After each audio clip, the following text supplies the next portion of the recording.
felice perché ritorno da te. La mia canzone ti dice che è il più bel giorno per me. Mamma, son tanto felice viver lontano perché. Françoise Alès, née Papignot. Je suis née dans les années 50. J'étais infirmière et maintenant heureuse retraitée. Alors, je m'appelle Alès Roland. Vous parlez un peu plus fort. Alès Roland. Oui. Je suis né en Algérie. Non, non, non. Prénom, profession. La profession? Oui.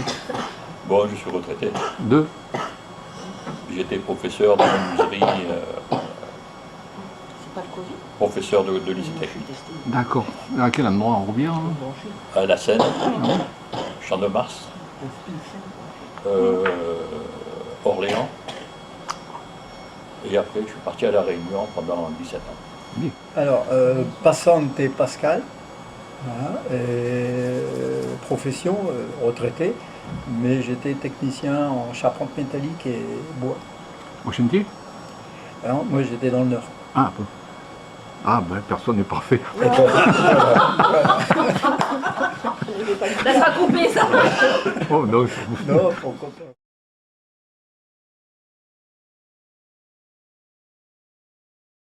Alors, mes arrière-grands-parents, maternels et paternels. Alors, je dois dire que, bon, pour ma mère, je vais dire c'est assez facile. Elle est née Esposito Louise, elle est née en 1933. Elle est née à Saint-Mandrier, puisqu'avant on accouchait à la maison. Les grands-parents étaient de Saint-Mandrier. Et avant, je suppose que les arrière-grands-parents sont arrivés d'Italie. Alors, c'était ils sont originaires de la petite île de Procida, face à la baie de Naples. Et c'était des pêcheurs, bien sûr. En fait, la misère les a poussés en barque jusqu'à Saint-Mandrier. Ils ont retrouvé un peu le même genre de configuration de l'île, hein, puisque ça y ressemblait pas mal. Et donc, ils ont fait leur vie ici, à Saint-Mandrier. D'ailleurs, il y a une association des amis de Procida à Saint-Mandrier. Presque tous Saint-Mandrier, enfin les locaux du moins, sont tous plus ou moins issus de Procida. Et on est tous un peu parents. Ah bah oui, mais parce que bon, Esposito, mon oncle Esposito, enfin, dans ma rue, ils sont 3-4 Esposito, enfin, dans la... Voilà. Du côté de ma mère, c'est un petit peu tout ce que je sais. Bon, après, c'est vrai que l'association de Saint-Mandrier, ils ont fait des recherches, etc. Mon oncle aussi, voilà. Mais je me suis plus intéressée du côté de mon père, parce que je ne savais rien. Alors, mon père est né à Menton en 1927. Ses parents se sont mariés en mars 27. Il faut savoir que je n'ai jamais rien su de leur vie. En fait, je n'ai connu vraiment que ma grand-mère. Et ma grand-mère n'a jamais parlé, elle ne parlait pas. Et alors qu'elle avait 88 ans, un jour je lui dis mais enfin j'aimerais savoir, j'aimerais connaître ta vie, j'aimerais savoir d'où tu viens. Et en fait elle s'est mise à pleurer et elle a dit mais je suis une bâtarde. J'ai dit mais de toute façon, quelle que soit la façon dont on est né, il faut être fier de notre naissance et de notre vie. Et là ça l'a rassurée, elle a été contente, mais je n'ai rien su d'autre. Bon, elle est décédée à 90 ans et en 2015, je me suis dit quand même, je sais rien, j'aimerais savoir. Tout ce que je savais, c'est qu'elle était née à Candidoni, en Calabre, hein, dans la province de Femia, près de Pizzo. Et donc, je me suis dit, je vais essayer de demander un acte de naissance. Et en fait, voilà ce que j'ai reçu. C'est assez intéressant parce que c'est en fait, et puis bon, elle ne devait pas être la seule, hein, puisque ça c'en est un autre.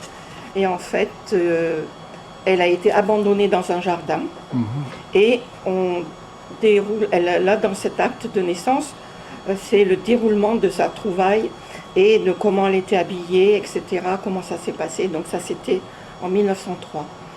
Et donc je ne sais même pas si elle le... Enfin oui, je pense qu'elle a peut-être dû le savoir, mais voilà, donc elle n'en a jamais parlé et c'est assez émouvant de lire puisqu'ils disent qu'ils ont découvert une bambina avec un petit chapeau, avec une coiffe usagée, donc on pouvait penser que c'était plutôt quelqu'un, des gens pauvres qui ont abandonné le bébé. Voilà. Et donc, voilà. Donc, pour finir, je sais ça. Et en fait, on la retrouve à Menton. D'accord. Ce qui s'est passé entre Candidonie et Menton, je n'en sais rien. Mais j'avais lu un article, je ne sais pas si vous vous en souvenez, dans le Var Matin, il y avait eu un article sur l'immigration italienne. Et en fait, moi, j'avais découpé une photo où il y avait ces migrants qu'on voyait, bien sûr, mal vêtus, etc., portant des sacs sur le dos. Et en fait, je n'ai pas retrouvé cette image que j'avais gardée parce que je voulais l'encadrer, parce que je pensais que c'est comme ça que ma grand-mère, en fait, est arrivée jusqu'à Menton. Ma foi, elle s'est mariée à 23 ans à Menton. Elle était jeune, je ne sais pas comment elle a pu arriver là. D'accord. Voilà.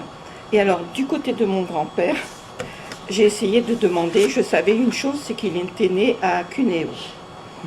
Donc, qu'est-ce que j'ai fait? J'ai demandé un extrait d'acte de naissance que j'ai eu.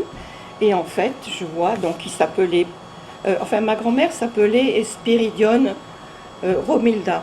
Alors, d'où vient ce nom? Je n'en sais rien, puisqu'ils ont dû lui donner ce nom. Oui. Je suppose qu'elle a dû atterrir dans un orphelinat.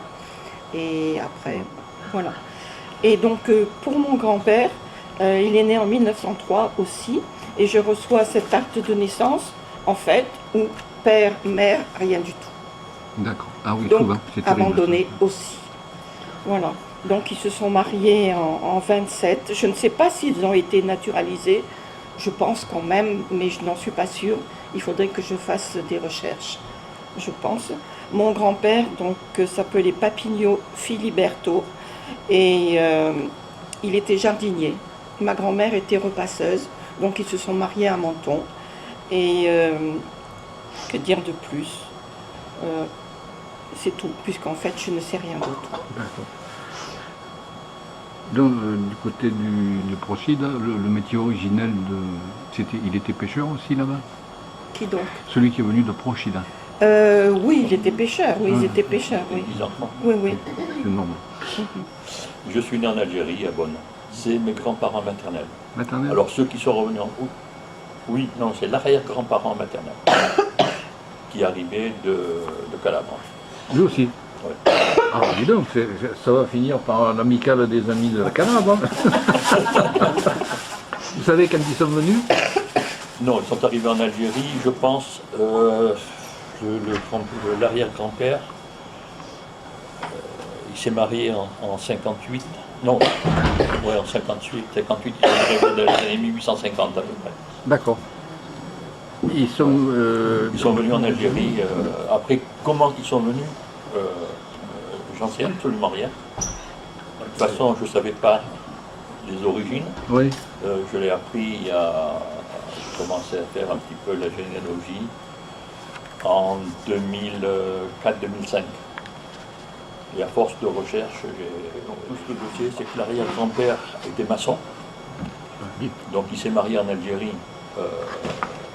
Donc je pense qu'il était né à Reggio. Donc c'est l'arrière-grand-père. Il était né à Reggio de Calabre.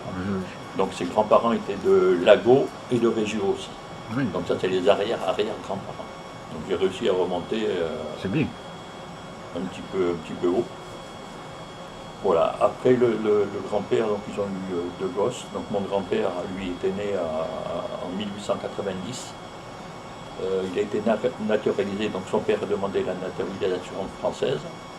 Je pense que ça s'est fait en 93, puisqu'il avait 3 ans dans le bulletin de nationalisation. D'accord. Le grand-père avait 3 ans. Donc il est né en 90, ça fait en 1893. Donc ça remonte à...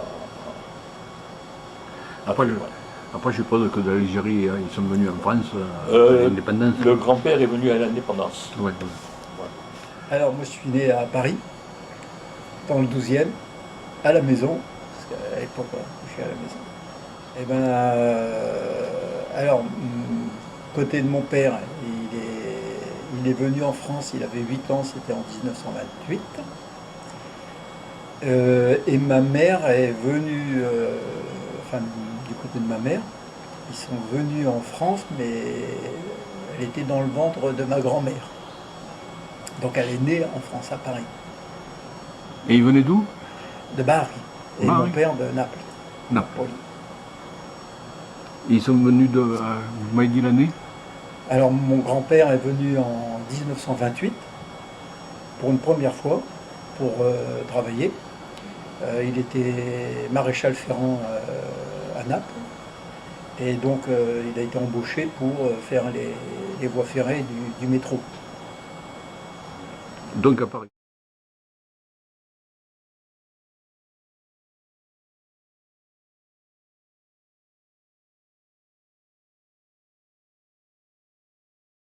Non, je sais pas. Donc, Ils sont venus chercher. Enfin, c'est pas en France, hein. Oui, l'Algérie c'était français aussi. Oui, voilà. Oui, donc ça va, ils sont venus en France sûrement chercher du travail. D'accord. Donc, Pour le travail, je crois que mon grand-père quand même c'était pour fuir le fascisme, parce qu'il devait y avoir des différends sur Naples, je crois. C'était en 28, ouais. En 28, c'était Mussolini qui Ouais. arrivait. Et mon grand-père maternel, lui, il était pêcheur. Et quand il est arrivé en France en 1931, il a dit qu'il était carreleur. Et donc, comme il carrelait bien, il a été embauché à la RATP, La RATP comme caroleur. comme carreleur.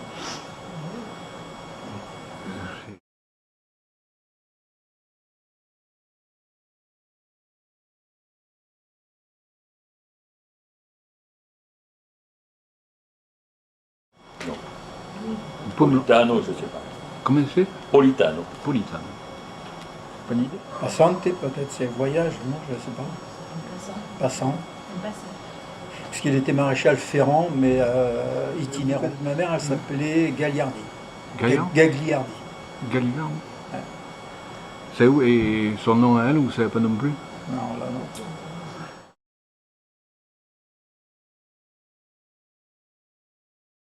savez pas? Non, je ne sais pas, puisque Oui, de parce toute que façon, ça s'est arrêté très tôt. Oui. Et par contre, mon désir, ce serait d'aller en Calabre, puisque je ne connais pas, et aller un petit peu dans ces lieux. Bon, je sais, j'aimerais retrouver, par exemple, l'orphelinat. Mhm. Bon, mais il faudrait que Dominique s'attelle à me faire parler italien correctement pour pouvoir. Vous savez que Dominique, elle a des relations drôlement bien placées en Ah Calabre. ben oui, je sais. Oui, parce que là, il me faudrait un interprète. Elle connaît des gens. J'ai des relations. Oui, parce que les lettres de demande d'acte de naissance, je les ai écrites quand même en italien. Alors tout à l'heure, je relisais un peu la lettre. Je ne sais pas si c'était vraiment compréhensible, mais enfin, je suppose que oui, puisqu'ils m'ont Oui, envoyé si vous n'aurez pas nu, les c'est que actes c'est de lui. naissance. Oui, j'ai encore non, des attends. oncles et des cousins. Alors, il faut quand même me dire, préciser que mon père est arrivé quand il avait 8 ans, et quand la guerre s'est déclarée, comme il avait été licencié, mon grand-père, bon nombre d'Italiens qui n'avaient pas de profession, suite à la guerre, étaient renvoyés en Italie. Mhm. Donc il est retourné en Italie quand il avait 18 ans. Il est revenu ensuite. Eh ben, il a un parcours quand même assez atypique parce que quand il est allé en Italie, Mussolini il l'a pris, il l'a mis sur l'île de, comment ça s'appelle, en Grèce. Là. Lipari. Ah non, pardon. Non, il est allé en Grèce. Je ne me souviens plus de l'île. Je l'avais écrit, mais j'étais pas préparé. Céphalo. Non, une île où malheureusement bon nombre d'Italiens ont été massacrés par les Allemands. Oui. Parce que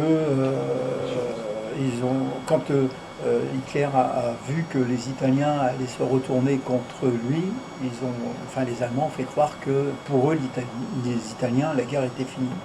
Or c'était faux, ils les ont massacrés, ils les ont tués. Et mon père s'en est sauvé parce que s'en est sorti parce qu'il allait cueillir les oranges avec les Grecs.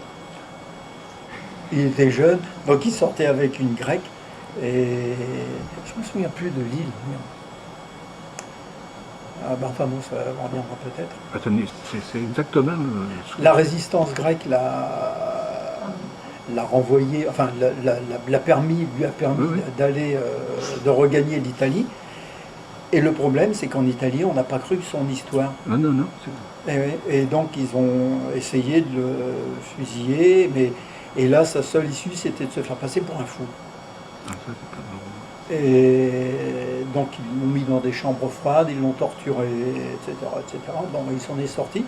Et on a gardé son livret militaire où c'est marqué fou, pazzo. C'est complètement. Ben, il faudra que je. Les militaires italiens avaient été fusillés parce qu'ils avaient rendu les armes. Et ils étaient pour reprendre le bateau, donc les Allemands les avaient mis dans les camions pour soi-disant les mettre sur, les renvoyer en Italie, et en fait ils les ont fait descendre, et une fois descendus du camion, ils les ont fusillés. C'est ça. C'est étonnant. Et donc après, il avait du mal à rester en Italie, donc il est revenu en France en 1948.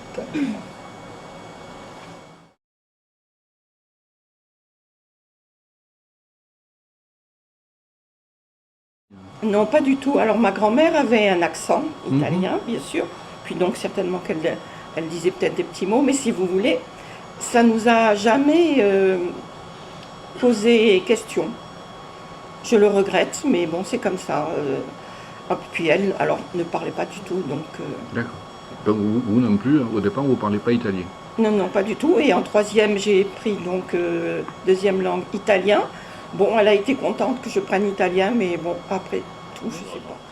Le grand-père nous a appris, enfin moi qui étais le plus grand je connais une famille de 8 gosses, donc qui était l'aîné un petit peu, il m'a appris à compter, il m'a appris quelques mots, mais ça s'arrêtait là. Oui. Normalement, les premiers mots qu'on apprend en italien, C'est les gros mots. c'est les gros mots. Pas avec les grands-parents quand même. Oui, pas avec les grands-parents. On parlait italien jusqu'à ce que mon frère aille à l'école, mon plus vieux frère, l'aîné.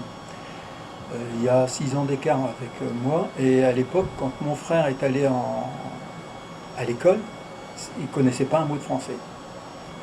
Donc forcément, il s'est fait charrier à l'école, et puis dans le Nord, on était peut-être moins accueillant que dans le Midi, parce qu'il y a beaucoup d'origines italiennes dans le Midi. Dans le Nord, avec les mines de charbon, il y avait beaucoup d'Italiens, et il y avait pas mal de rivalité entre, on va dire, les Français et les Italiens. Et donc, lui, il a eu une scolarité assez houleuse, et à partir de là, comme moi je suis né 6 ans après lui, mes parents parlaient italien, mais on avait obligation de répondre en français, D'accord. pour une meilleure intégration. Mais est-ce que vous parlez italien vous-même? Alors je parle très peu, je comprends à moitié, parce qu'à l'époque c'était du napolitain. Ah oui. Donc,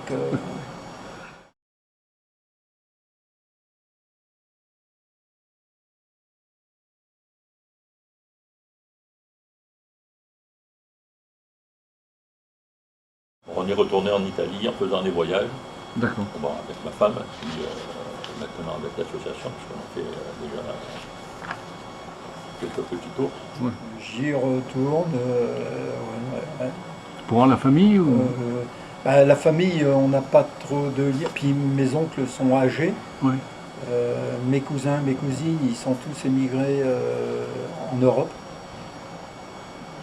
Je ne sais pas pourquoi, il y en a très peu qui sont restés en Italie.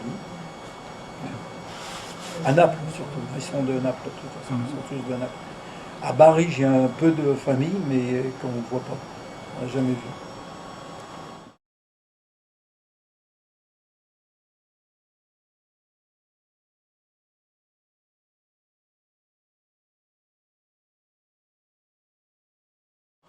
Oh ben, l'Italie, déjà j'adore la langue.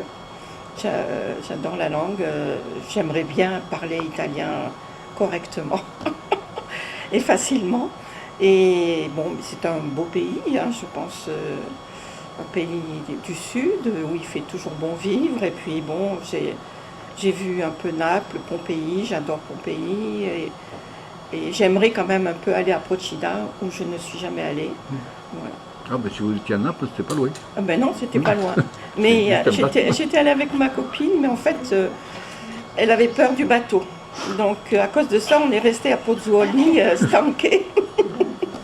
Voilà. Super bon. Ah, ben décidément. Non, je ne veux pas dire non. Bon, avec le métier que je fais, et je pense que je suis toujours à la recherche de travaux anciens, de machins comme ça. Donc moi, j'ai trouvé des choses. C'est-à-dire? Les anciens, ils avaient des mains pour travailler. Oui. Maintenant, ils ont des machines avec l'ordinateur. Et c'est ces mains qui me font aimer le travail. Attention à ce que vous dites, je suis informaticien. J'ai rien dit. J'ai rien dit puisque j'étais formateur en informatique. Moi, je trouve que c'est un beau pays, tout est beau. Et puis, comme je suis un peu issu de la charpente métallique, bois, j'aime bien tout ce qui est pierre. Un petit peu, et donc, je suis admiratif de ça. Par contre, on voit quand même une petite différence entre le sud et le nord. Les babonnes. Ça, c'est vrai que vous en parlez de xénophobie. Déjà, en Italie, entre le sud et le nord, c'est... Et mon père m'expliquait aussi, parce qu'il y avait une rivalité, le sud étant plus pauvre que le nord, donc ils migraient aussi vers le nord parce qu'il y avait du travail, et ils étaient sous-payés, et puis... Se ci sei, aprimi la porta, non sai com'è stato laggiù.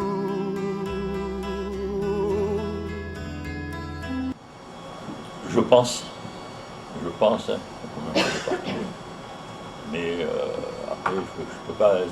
Moi, j'ai connu mon grand-père, il avait, bon, si on reprend bien, il devait avoir 40 ans. Donc, ça c'est. Après, des fois, il y a des gens qui ont plus souffert de la xénophobie en étant pieds noirs en arrivant en France que les miens. Mes parents, mes parents en ont souffert. La preuve en est, c'est que des fois, quand ils sont arrivés, on les a tous parqués dans des baraquements en Gennevilliers, et qu'ils n'avaient pas le droit de la scolarité, ils n'avaient pas le droit à pas mal de choses. Et donc, non, ils en ont souffert. Même mon frère, d'ailleurs, quand il a réussi à aller bien mal en 5e, le prof, il avait répondu un truc, et comme c'était pas à lui de répondre, il avait dit, Lorital, tu la fermes. Et là, il n'a pas pu s'empêcher de lui mettre son poing sur la figure. Et il a pu être à l'école. Il était un peu viré, quoi.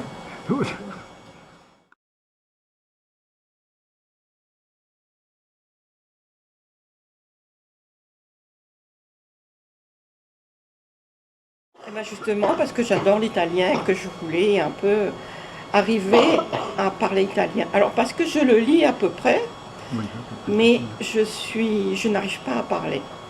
Ah ben, vous allez... Voilà. Avec les cours, ça devrait aller. Voilà. Vous voulez dire quelque chose que... Non, ben je rends hommage à ma grand-mère et à mon grand-père, que j'ai pratiquement pas connu, mais surtout à ma grand-mère pour cette vie qu'elle a vécue et qu'elle a eue toute sa vie. De quoi faire un joli roman. On a été à l'association, en même temps, je ne sais pas qui nous a dit qu'ils ont vu sur le journal, mais c'était avec Guy. Oui.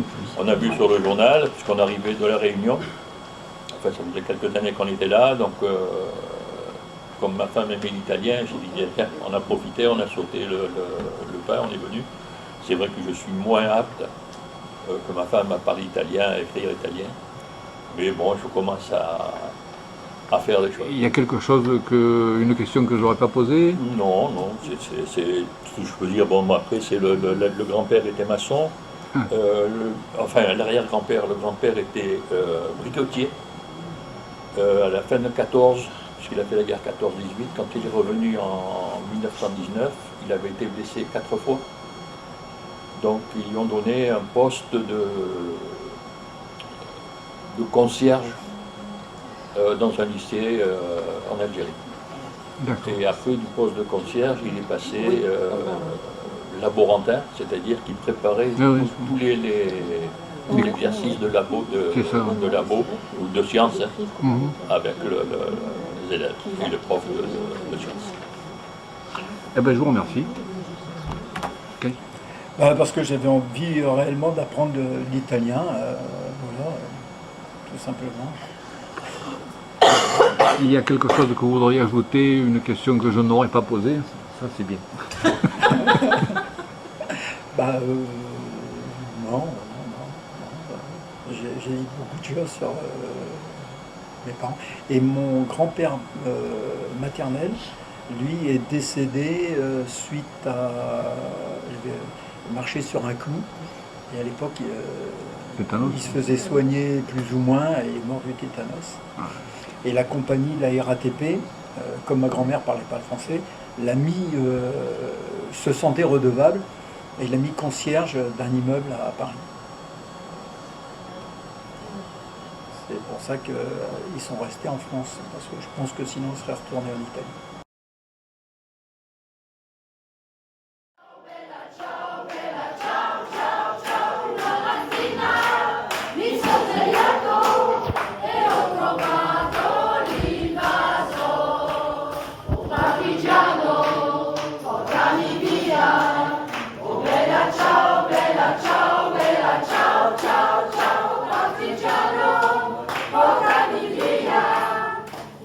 Miseria